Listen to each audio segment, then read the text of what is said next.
तो दोस्तों आज हम फिर से आपके लिए लेकर आए हैं देश दुनिया की सभी ताजा बड़ी खबरें। फटाफट एक एक कर विस्तार से आपको बताएंगे, तो वीडियो को अंत तक जरूर देखें। दोस्तों वीडियो बनाने में हमें काफी मेहनत लगी है, तो वीडियो को लाइक जरूर कर दें।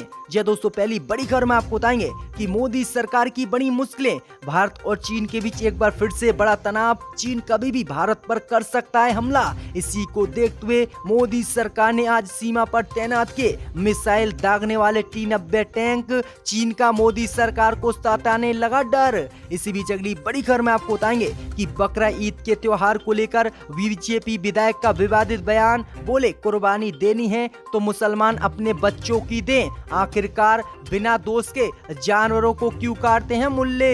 इसी बीच अगली बड़ी खबर में आपको बताएंगे कि वित्त मंत्री निर्मला सीतारमण ने किया बड़ा ऐलान। कैबिनेट से मंजूरी मिलने के बाद 23 सरकारी कंपनियों में हिस्सा बेचेगी मोदी सरकार। धीरे धीरे देश को भी बेचने की तैयारी में जुट रही है मोदी सरकार। इसी बीच अगली बड़ी खबर में आपको बताएंगे कि गांधी और नेहरू परिवार की संपत्तियों की होगी जांच। मोदी सरकार ने आदेश किए जारी। कांग्रेस बोली राजस्थान में नहीं गिरी सरकार तो करने लगी गांधी परिवार को परेशान। इस बीच अगली बड़ी खबर में आपको बताएंगे कि राम मंदिर के भूमि पूजन को लेकर कांग्रेस नेताओं ने की बड़ी मांग। कहा पूर्व सुप्रीम कोर्ट के मुख्य न्यायाधीश रंजन गोगोई को भी राम मंदिर के भूमि पूजन में बुलाया जाए, क्योंकि उन्होंने ही सुनाया था राम मंदिर के पक्ष में फैसला। इस बीच अगली बड़ी खबर में आपको बताएंगे कि ममता बनर्जी ने प्रधानमंत्री मोदी पर बोला हमला। कहा कोरोना में 1 रुपया की भी मोदी सरकार ने नहीं की मदद, और कह रहे हैं कि हमने दिए थे करोड़ों के पैकेज, नहीं कर रही है अब भी हमारे राज्य का बकाया भुगतान मोदी सरकार। इस बीच अगली बड़ी खबर में आपको बताएंगे कि भाजपा ने किया बड़ा दावा। राहुल गांधी ने छोड़ दिया है देश, चले गए हैं विदेश। इस बीच अगली बड़ी खबर में आपको बताएंगे कि वीडियो कॉन्फ्रेंसिंग से राम मंदिर के भूमि पूजन के सुझाव पर उद्धव ठाकरे पर बरसी विश्व हिंदू परिषद। कहा शिवसेना अब नहीं रही हिंदुओं की पार्टी, बन गई है मुसलमानों की पार्टी। सभी खबरों को विस्तार से आपको बताएंगे दोस्तों एक एक करके, तो वीडियो को अंत तक जरूर देखें। इसी बीच बढ़ते दोस्तों पहली बड़ी खबर की ओर, जो बिग ब्रेकिंग न्यूज सामने निकल कर आ रही है कि चीन और भारत के बीच एक बार फिर से बड़ा तनाव। जी दोस्तों, आपको बता दें कि चीन कभी भी भारत पर कर सकता है हमला। इसी को देखते हुए मोदी सरकार ने आज सीमा पर तैनात किए मिसाइल दागने वाले T-90 टैंक। जी दोस्तों, आपको बता दें कि इस वक्त की ये सबसे बड़ी और अहम खबर सामने निकल कर आ रही है कि चीनी सेना भारत की गलवान घाटी सहित कई इलाकों से तो पीछे हटी है, मगर अब अक्षाएं चीन में करीब 50,000 चीनी सैनिकों को चीन ने तैनात कर दिया है, जिसके बाद मोदी सरकार की और मुश्किलें बढ़ गई हैं। वहीं आपको बता दें कि इसका सीधा संकेत है कि चीन भारत पर किसी भी समय हमला कर सकता है। वहीं ऐसे में चीन की नई चालबाजी का जवाब देने के लिए मोदी सरकार ने पहली बार मिसाइल दागने वाले T-90 टैंकों को जो है चीन की सीमा पर भारत की तरफ से तैनात किया है। वहीं आपको बता दें कि इसी स्थिति को देखते हुए मोदी सरकार ने फ्रांस से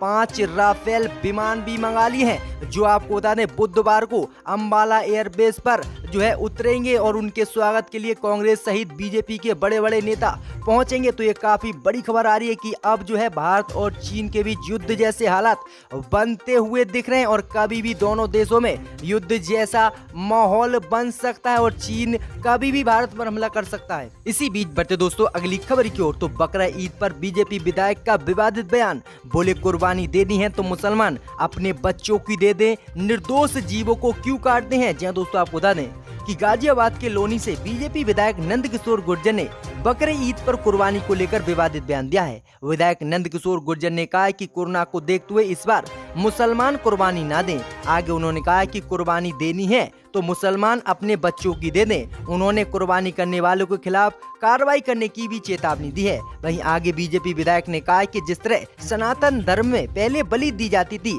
वहां अब बलि की जगह नारियल फोड़कर उसकी पूर्ति की जाती है और अब बलि नहीं दी जाती है। और इसी तरह मुसलमान भी बकरा ईद पर कुर्बानी ना करें और निर्दोष जानवरों को ना काटें। अगर कोई ऐसा करता हुआ पाया गया तो वह उसके खिलाफ कार्रवाई करेंगे और जेल भेजेंगे। तो कितना बड़ा विवादित बयान जो है बीजेपी विधायक ने दिया। वहीं आपको बता दें कि संभल से समाजवादी पार्टी के सांसद शफीकुर रहमान वर्क ने भी कहा था कि कोई उनके नमाज पढ़ने पर पाबंदी नहीं लगा सकता। ये मुसलमानों का बड़ा त्योहार है और इस दिन मुसलमान बाजार में जाकर जानवर खरीद कर लाते हैं और उसकी कुर्बानी करते हैं, और इससे हमें कोई भी नहीं रोक सकता, चाहे वो बीजेपी विधायक हो या फिर देश के प्रधानमंत्री। ये उनका त्योहार है। तो ये काफी बड़ा बयान दिया है। इसी बीच बढ़ते दोस्तों अगली बड़ी खबर की ओर, तो वित्त मंत्री निर्मला सीतारमण ने किया बड़ा ऐलान। कैबिनेट की मंजूरी मिलने के बाद 23 सरकारी कंपनियों में से हिस्सा बेचेगी मोदी सरकार। जी दोस्तों, आपको बता दें कि इस वक्त ये सबसे बड़ी खबर सामने निकल कर आ रही है कि मोदी सरकार लगातार सभी चीजों को बेचने पर तुली आई है।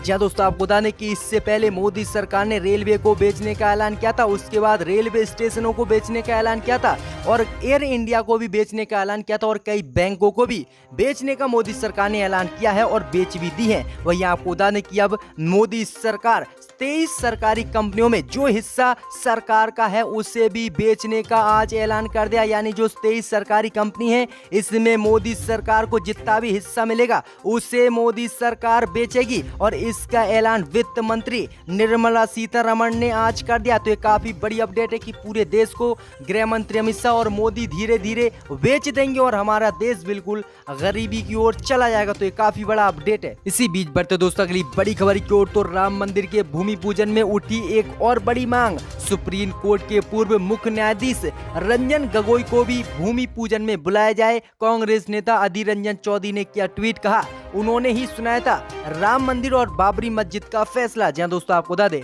कि अयोध्या में 5 अगस्त को राम मंदिर की नींव रखी जानी है। प्रधानमंत्री मोदी खुद वहां पर मौजूद रहेंगे, साथ ही कई वीआईपी मेहमानों को भी बुला लिया गया है।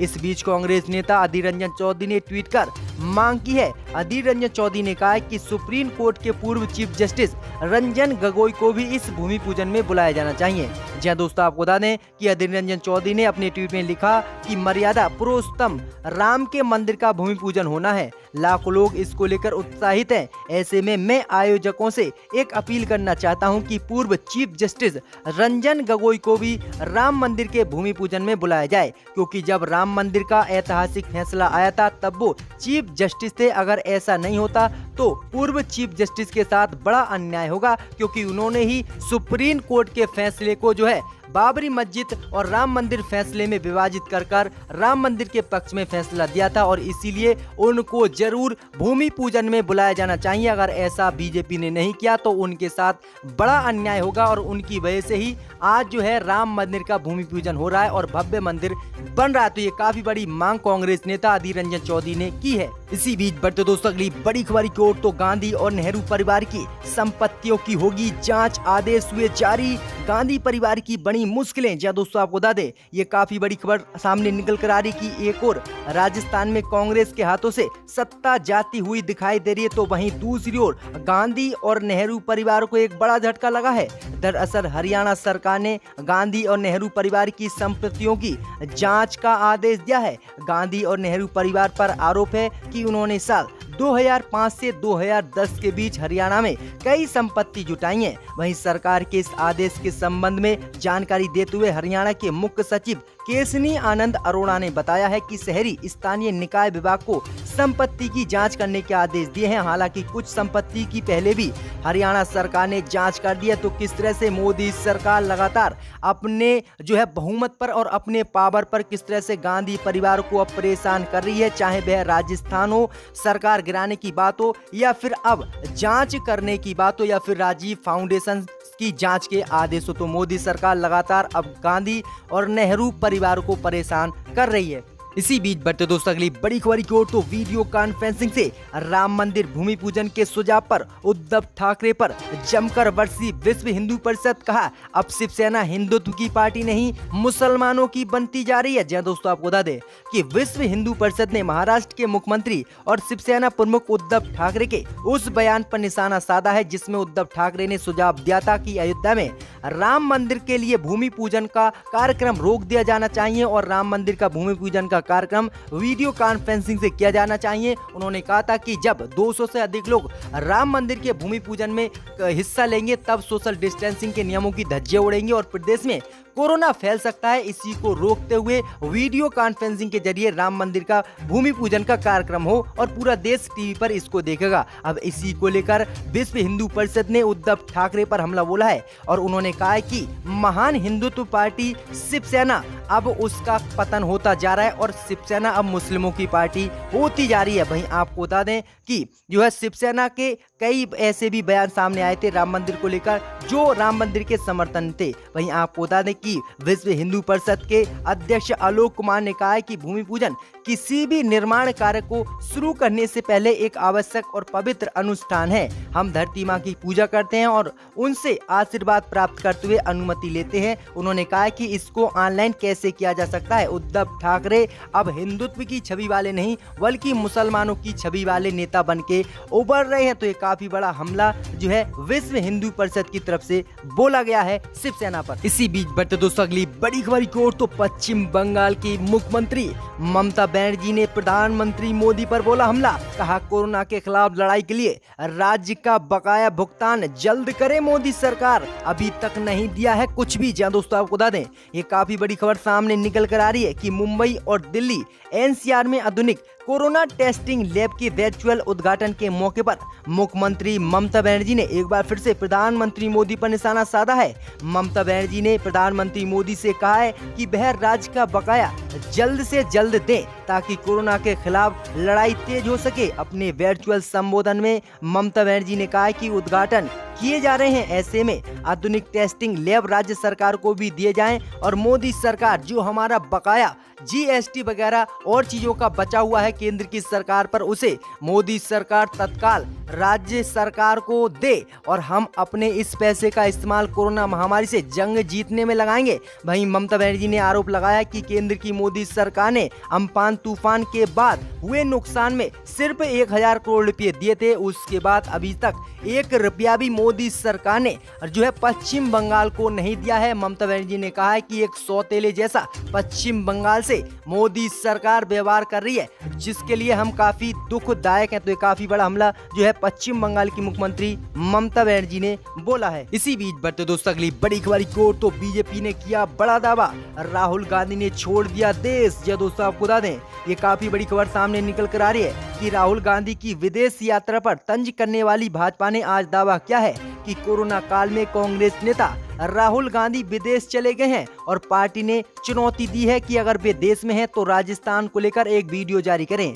जहां दोस्तों आपको बता दें कि भाजपा प्रवक्ता संबित पात्रा ने एक निजी चैनल में चर्चा के दौरान दावा किया है कि राहुल गांधी देश में नहीं है। कांग्रेस पार्टी द्वारा उनका एक वीडियो पहले से बना लिया गया और उसी का कुछ हिस्सा काट कर जारी कर दिया जाता है। पात्रा ने दावे पर चुनौती देते हुए कहा कि अगर राहुल गांधी विदेश में नहीं है तो सामने आए और कल राजस्थान को लेकर एक वीडियो जारी करें। तो ये काफी बड़ा दावा किया गया है बीजेपी की तरफ से कि जो है कोरोना काल में राहुल गांधी ने देश को छोड़ दिया है। देखते हैं, जबकि आपको बता दें कि कोरोना काल में मोदी सरकार ने इंटरनेशनल फ्लाइटों को बंद कर दिया है, तो राहुल गांधी किस तरह से विदेश चले गए ये संबित पात्रा नहीं जानते हैं। इसी बीच बढ़ते दोस्तों अगली बड़ी खबर की ओर, तो राहुल गांधी के चीन वाले बयान को लेकर बीजेपी सांसद राकेश सिन्हा ने किया राहुल पर हमला। कहा इस हिसाब से पूर्व प्रधानमंत्री पंडित जवाहरलाल नेहरू सबसे बड़े देशद्रोही। क्या दोस्तों आपको बता दें कि राहुल गांधी ने एक बार फिर से वीडियो जारी कर चीन से चल रहे तनाव के मुद्दे पर प्रधानमंत्री मोदी को घेरते हुए सवाल किया,